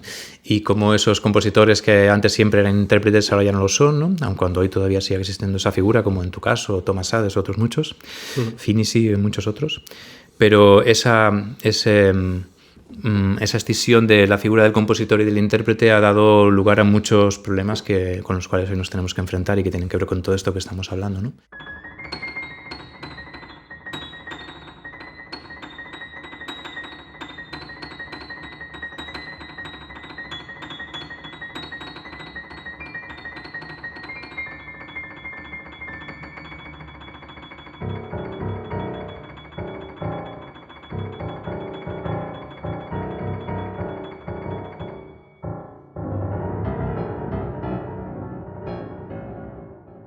Sí, yo creo que esa sesión de la que tú hablas conlleva un peligro, que es que el compositor se centre tanto en el proceso compositivo y en su complejidad que se olvide un poco que detrás de eso hay algo muscular, hay algo físico y que requiere en muchos casos muchas horas de estudio, ¿no? Entonces no es necesario ser pianista para hacer obras para piano excelentes, ¿no? Pero creo que es una cosa que sí es verdad que a partir quizá de los años 40, 45, a partir de la Segunda Guerra Mundial, fue algo que empezó a ocurrir con más frecuencia, ¿no? El hecho de que muchas piezas escritas hacia esa época, en particular toda esa estética del serialismo integral, que es una música tan aleatoria, con una entropía tan alta, y eso se puede medir, eso es teoría de la información, esa música es muy difícil de interpretar, porque no está pensada para un intérprete, o sea, no está pensada desde el instrumento, quiero decir. Sí, sí, sí. No necesariamente, ¿no? Pero yo creo que la cosa ha cambiado. Está cambiando. De aquí hace ya unos cuantos décadas, diría yo, muchos compositores, y no necesariamente intérpretes, ya tienen esta cuestión mucho más cuando hacen una obra, ¿no?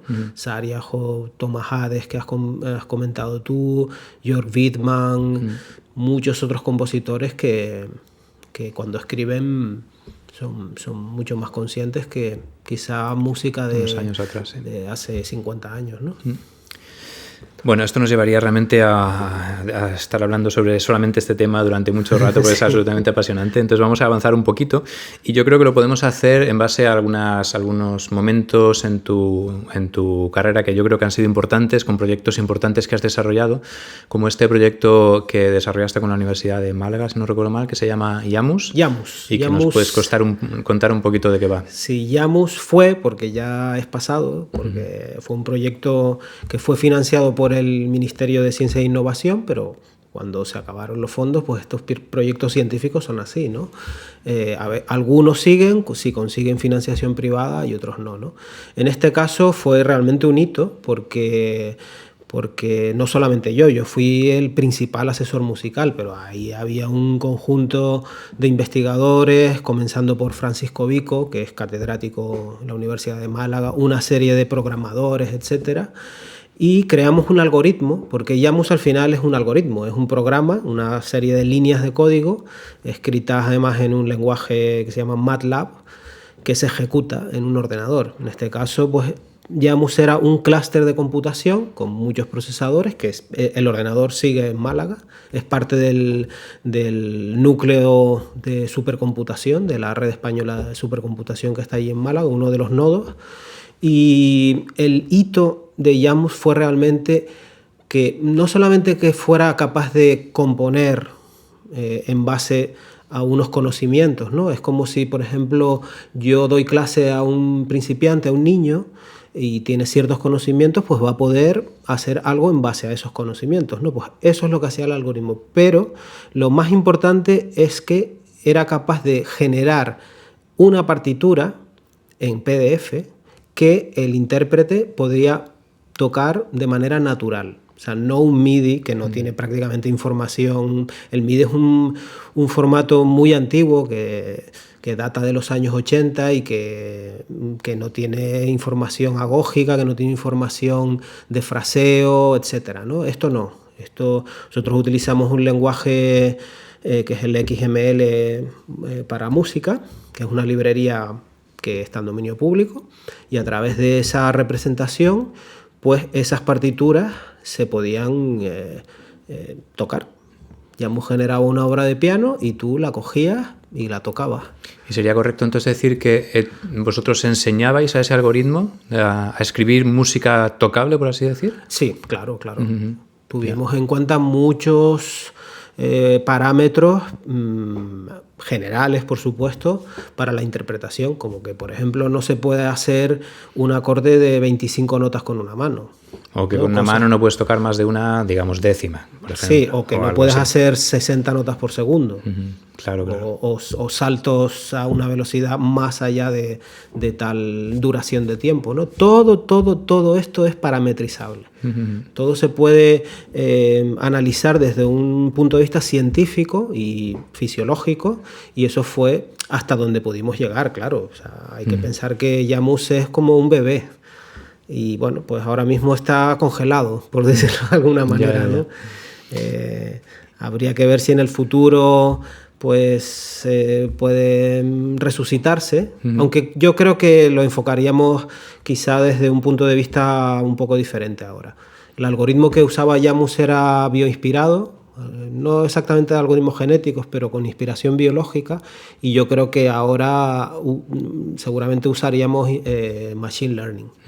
¿Y el hecho de que modificarais ese algoritmo venido de la genética era por simple capricho, por adaptaros a las necesidades, o por qué fue modificar ese algoritmo? Bueno, el algoritmo original sufrió una evolución, pero la base, que es una serie de parámetros inspirados en la evolución de las especies.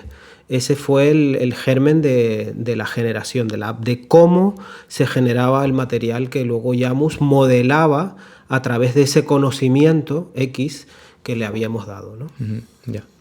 Y esto a mí encadena, no sé si tiene una continuidad lineal clara, pero me encadena claramente con los últimos metaludios que tú estás haciendo, y de alguna manera hay una evolución natural de Yamuz a los últimos metaludios en relación con la inteligencia artificial. Sí, es una cosa que a mí me ha interesado muchísimo. La inteligencia artificial, la gente a lo mejor no se da mucha cuenta porque es una cosa que ha ido introduciéndose de manera muy despacito, pero como subterránea un poco, sí, también, ¿no? Pero estos algoritmos ya existen desde los años 70. Se llaman LSTM, Long Short Term Memory, por ejemplo, son redes neuronales, etcétera, ¿no? Entonces, ¿qué pasa? Que en esa época la potencia computacional no era suficiente como para que pudieran tener un efecto real, ¿no? ¿Qué pasa? Que a partir de 2010, mediados así de la década de 2010, la potencia computacional ya permite que estos algoritmos den mejor resultado que otros métodos, ¿no? Y todo lo que hacemos en el móvil, por ejemplo, cuando mandamos un WhatsApp por voz y ese WhatsApp nos lo traduce a texto, eso es un algoritmo de inteligencia artificial. Esa voz va a un servidor. Si usamos el WhatsApp, va a un servidor de Facebook, porque WhatsApp es de Facebook. Hay un algoritmo en ese servidor, que a lo mejor está en Noruega, el ordenador ese, ¿no? Ese ordenador ha aprendido a traducir la voz humana a texto, lo traduce y nos lo manda de vuelta. Eso mucha gente no es consciente, pero eso es lo que hace que cuando hablamos al móvil nos lo traduzca, ¿no? Claro, que es además esa evolución que hemos visto y que quizá no lo hemos identificado con esto, que hemos visto todos de cómo, por ejemplo, se traducen automáticamente los textos, cómo ha ido evolucionando, ¿no? Esta inteligencia artificial se ha ido desarrollando de manera que ahora, por ejemplo, las traducciones automáticas que tú puedes hacer, por ejemplo, en Google son de una fiabilidad increíble, claro, comparado con hace unos poquitos años. Esto todo se basa en la misma idea, ¿no? Que es que tú, a esa máquina que ejecuta ese algoritmo basado en redes neuronales, lo que le proporcionas es un conjunto de datos, se llama un dataset, ¿no? De ese dataset, cuanto más grande mejor, obviamente, pues ese algoritmo extrae la información, los patrones, qué define ese dataset como entidad, ¿no? ¿Qué patrones hay ahí? Claro, si es algo completamente aleatorio, lo que va a salir es completamente aleatorio, obviamente, ¿no? Entonces, yo he utilizado un proyecto de Google que se llama Magenta, que está en dominio público. Es un código que tú puedes descargar en tu ordenador. La verdad que no es un programa al uso que tú te descargas y pulsas botones, no, es con línea de comandos. Y bueno, si no estás acostumbrado a hacer eso, pues al principio es complicado, hacerlo funcionar lleva un tiempo. Y yo lo que hice fue, yo hasta el momento tenía 29 metaludios escritos. Pues esos metaludios, en un formato particular que convierte ese algoritmo, Magenta, ¿no? ese es el dataset sobre el cual el algoritmo va a aprender. Entonces yo lo tuve aprendiendo, ¿no? Un proceso automático durante unos 3 días, y a partir de ahí ese algoritmo pues va a generar material musical. No voy a decir que vaya a generar una obra de arte en principio, ¿no? Pero va a generar material musical basado en mis propias obras, en mis propios metaludios. Aprende tu manera de componer. Exacto, es como tener a un niño, o bueno, a un aprendiz al que tú le has enseñado a componer en tu estilo, solo que no se cansa nunca y puede componer infinito. Entonces, bueno, pues 3 de los nuevos metaludios que yo le he llamado AI Sonata, ¿no? Artificial Intelligence Sonata, son el producto de este proceso. Y la verdad es que tengo que decir que es muy sorprendente, porque sí que se reconocen elementos, o sea, nunca copia exactamente nada igual que en ningún metaludio, ¿no? Pero sí se notan giros melódicos o incluso de textura, y es súper interesante, porque, claro, también abre muchas cuestiones filosóficas, ¿no? De esa pieza, ¿quién la ha creado? Yo, porque al fin y al cabo está basada en mi música, ¿no? Tú has parametrizado. ¿Quién ha entrenado el algoritmo? ¿Quién ha dicho cuántos horas o días tiene que estar aprendiendo? Porque yo, mientras estaba entrenándose, yo iba mirando las curvas de aprendizaje, ¿no? Son una serie de curvas de funciones que tú ves por dónde va el algoritmo, ¿no? En algún momento lo tienes que parar, porque si lo sobreentrenas, entonces hay una cosa que ocurre que se llama overfitting, y entonces lo que empieza es a copiar literalmente, y eso ya es algo malo, ¿no? Entonces yo decidí qué darle, decidí cuánto entrenarle, decidí cuándo parar, y no solamente eso, sino que yo generé un montón, pero no te puedes imaginar, cientos de piezas de unos 3-4 minutos, que son lo que suelen durar los metaludios, y de ahí fui filtrando. Pues de los 500, por ejemplo, que generé, filtré 50. De esos 50 seguí filtrando, y así hasta los últimos 3, pues este me gusta, pero tiene una parte que es muy difícil. O sea, filtrabas básicamente por gusto personal, por oído, ¿no? Por oído. Sí. Por oído y por dificultad también. Porque algunos me parecían interesantes, pero eran extremadamente difíciles, pianísticamente hablando. Y al final, la partitura final es ese material que yo he puesto en bonito, digamos, en Sibelius, ¿no? Que lo he puesto con claridad, ¿no? Pero son las mismas notas, los mismos ritmos, las mismas dinámicas, mismo pedal, porque también incluye información del sustain. O sea que es interesante. Este asunto, claro, es lo que tú comentabas, lleva unas consideraciones filosóficas muy, muy interesantes que tú y yo hemos llevado mentalmente, al menos hasta extremos que a lo mejor convendría comentar, ¿no? Por ejemplo, claro, tú entrenas a una máquina para que aprenda un determinado lenguaje, ¿no? Yo me imagino que se puede aprender cualquier tipo de lenguaje. Claro, pongamos, podría escribir a la Mozart. Caras, el reconocimiento facial es machine learning. Eso es. Entonces, claro, cuando tú puedes entrenar a una máquina a que escriba una música en un estilo determinado, ¿no? ¿Qué pasaría, ¿no? Y esto nos lo preguntábamos tú y yo cuando estabas con el proyecto Yamus. ¿Qué pasaría si de repente creamos una partitura musical que la mostramos al público o la presentamos a un concurso de composición y gana ese concurso de composición, ¿no? ¿Qué ocurre, ¿no? ¿Cómo concibes eso a nivel simplemente mental, ¿no? Filosófico? Es decir, ¿es capaz la máquina de reproducir los métodos y de reproducir el resultado sonoro a todos los niveles como un compositor real, ¿no? Esa sería una pregunta importante que claro, hacerse, ¿no? Llegará el momento, ¿no? Claro, la cuestión de fondo es, ¿puede ser descrito algorítmicamente el proceso de composición? Yo creo que sí, porque nuestro proceso de composición es un proceso algorítmico también, que hemos aprendido. No hemos aprendido de la nada, nos han enseñado, hemos aprendido cómo funcionan los instrumentos, el contrapunto, si usas contrapunto, etcétera, ¿no? O sea, todo eso es definible. Si tú le enseñas eso a una máquina, la máquina... Esto se podría llevar a muchos terrenos de la vida donde la inteligencia artificial y el machine learning van a formar parte de nuestra realidad, ¿no? Futura. Pero, por ejemplo, claro, la pregunta entonces obligatoria es: si una máquina lo puede hacer, entonces ese trabajo va a dejar de ser ya imprescindible por parte de un ser humano, ¿no? Ese y otros muchos, ¿no? No, porque la máquina no hace nada de motu proprio, no es una inteligencia general artificial, en el sentido de que no tiene intencionalidad, es una herramienta, es como una llave inglesa. En el momento en que creemos una inteligencia artificial general, comparable a la inteligencia humana, entonces ya es otra cosa. Porque ya... Entonces nuestro mundo será muy distinto. Claro, pero yo sinceramente creo que estamos bastante lejos todavía, porque ni siquiera sabemos cómo funciona nuestro cerebro a ciencia cierta, ¿no? Pero claro, si tú eres capaz de crear un sistema que es consciente, que puede llegar a tener una autoconciencia, es equiparable a nuestra manera de actuar y de...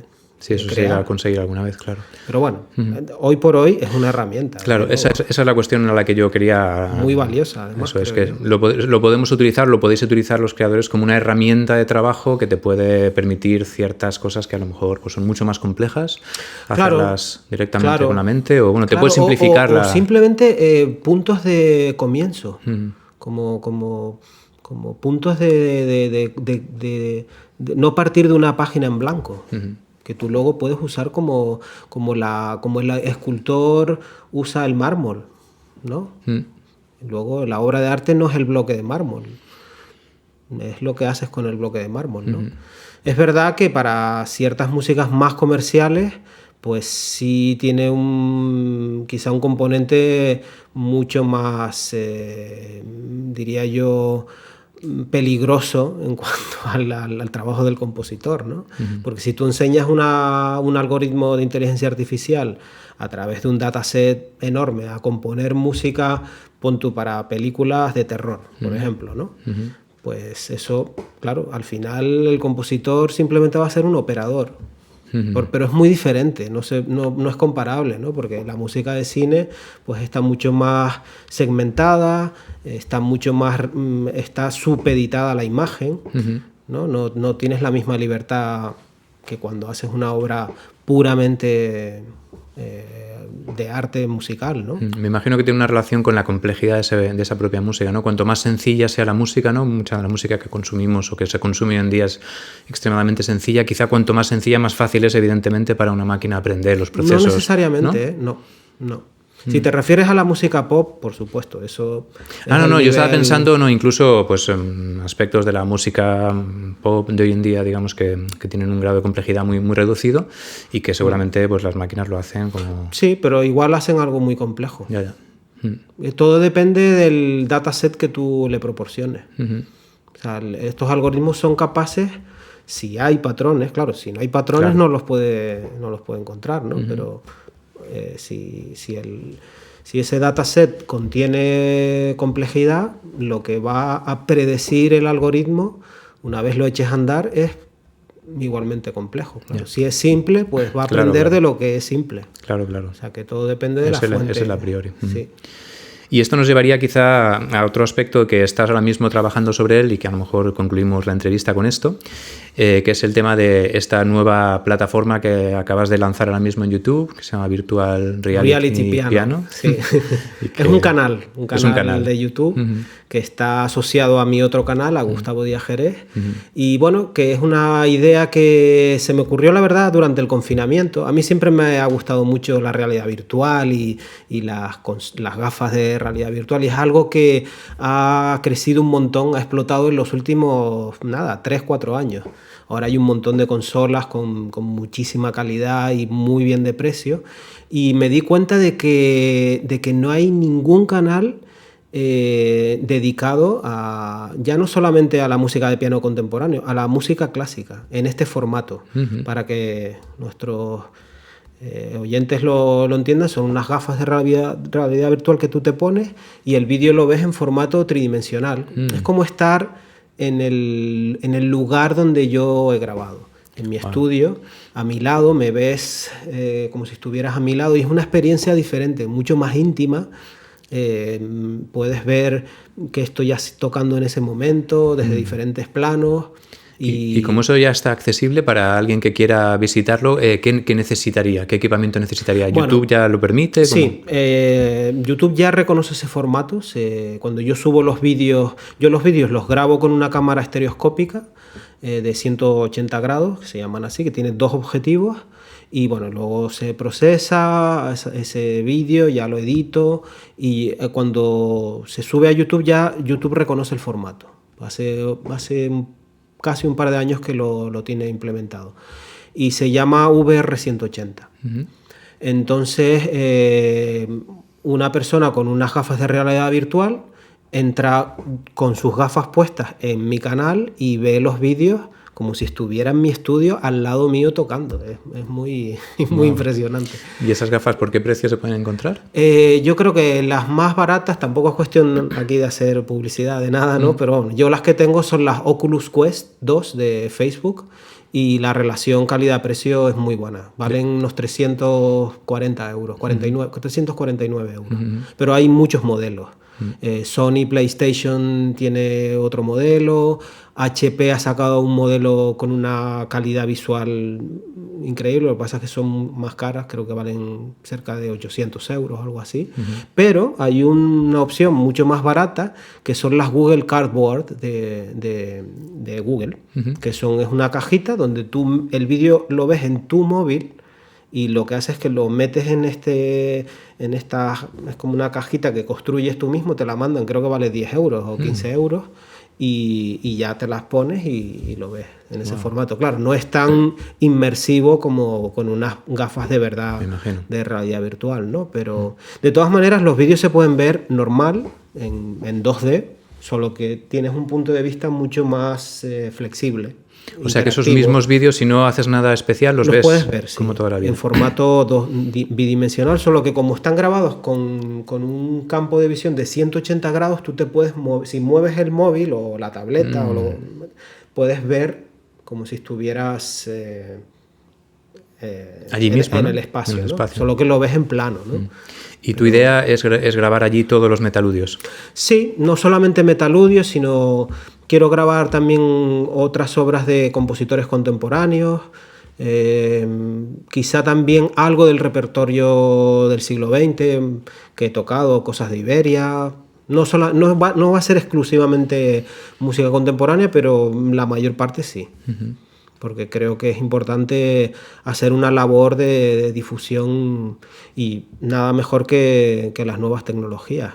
¿Crees que esto será algo común dentro de unos años? Yo creo que sí, seguro, porque el crecimiento ha sido exponencial en los últimos 5 años. Y ya te digo que es que no hay nada en YouTube en este sentido. No sobre todo hay cosas de deporte, cosas relacionadas con los videojuegos, porque estas gafas de realidad virtual normalmente están asociadas para videojuegos, que hay muchos, pero se pueden usar para muchas otras cosas, ¿no? Y una de ellas es esta, la experiencia de un concierto en vivo, pero de una manera más íntima. Claro. Si estuvieras al lado del pianista, en este caso yo, viéndome desde diferentes ángulos. Incluso hay un plano que es desde dentro del piano, que ves los metaludios que tienen técnicas extendidas, puedes ver todo esto en 3 dimensiones y inmersivo. O sea, lo ves... O sea, estarías como asomado dentro del instrumento. Sí, algo así, sí. Entonces, bueno, la tecnología irá mejorando, las cámaras irán mejorando, las gafas irán mejorando y bajando de precio. Y cada vez será más real. Claro, llegará un punto en que tú te pongas esos cascos y la experiencia sea como si estuvieras en un universo real, pero que no estás ahí, ¿no?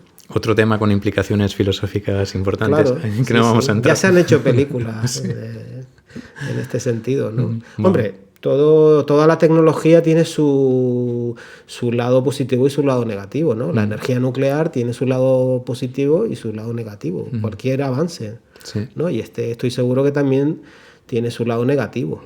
Pero yo creo que es una manera de acercar al público una experiencia, además con música de nuestro tiempo, que es completamente diferente. Claro. Es lo más cercano a un concierto en vivo.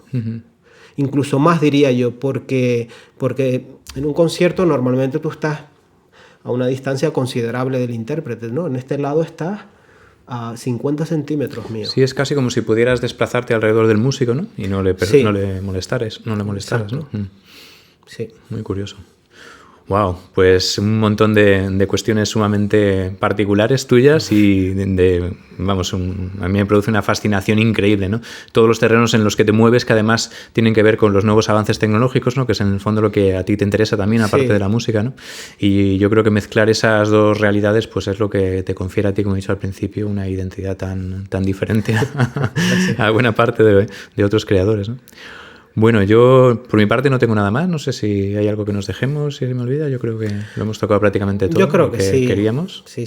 Lo importante es que la música de nuestro tiempo tenga una mayor difusión. Eso es muy importante y creo que tu canal y tus entrevistas pues van en esa dirección y es muy, muy importante y creo que esto hay que apoyarlo.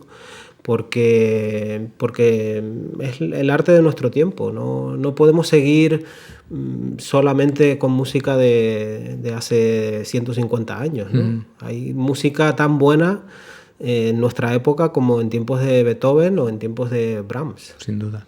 Y yo creo que hace falta una labor, primero de educación, ¿no? Desde la educación primaria, desde la educación secundaria, que la música es, yo diría que nula prácticamente. Es casi inexistente, sí. Hasta los propios conservatorios, que se tienen que poner las pilas, sobre todo los conservatorios de grado elemental y medio, y actualizar la programación, tanto teórica como práctica de los alumnos. Que es que los alumnos, vamos... Nosotros somos profesores en un centro superior y los alumnos vienen con 18 años y no han tocado nada. No es que no solo no hayan tocado, sino que no conocen nada más allá de Claude Debussy, que murió hace 102 años.